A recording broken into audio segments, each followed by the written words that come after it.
playRuckn Maul. What planet are Wallabies on? 605 Growden and Sam Bruce look ahead to Bledisloe II, pondering what another heavy defeat for the Wallabies might do to Australian rugby.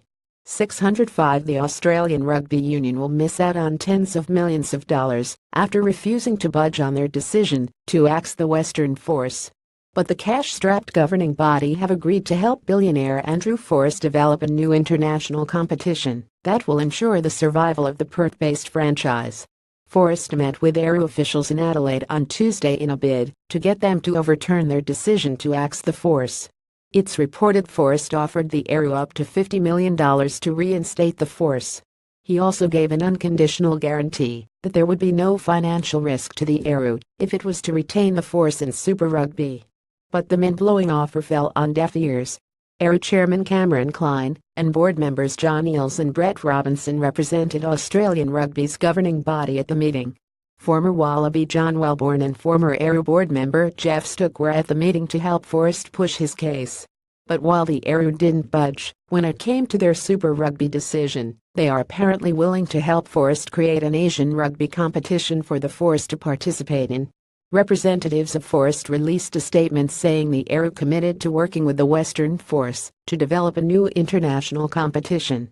Andrew Forrest Paul Kane Getty Images. This will be based in Western Australia, with a focus firmly on the Indo-Pacific region and a time zone that Washington shares.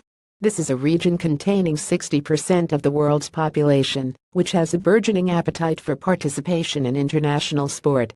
The Force's preference is to stay in super ranks.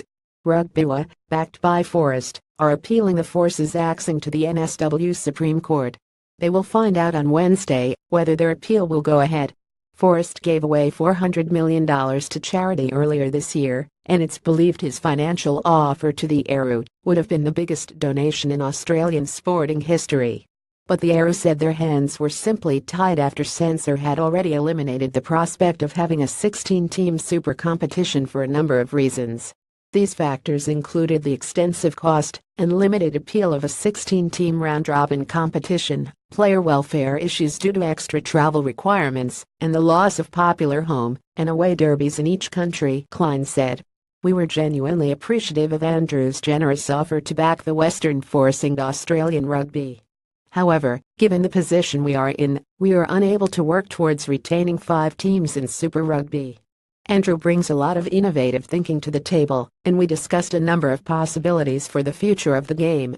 Some of this discussion focused on competitions and the pathways for young players to the highest levels of the game, the community game and women's rugby.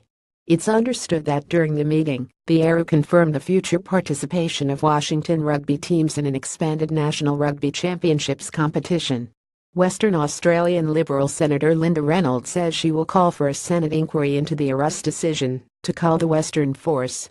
And the Washington state government has threatened to sue the Eru for more than $100 million as compensation for all the money they poured into redeveloping Nib Stadium and building the Force's headquarters.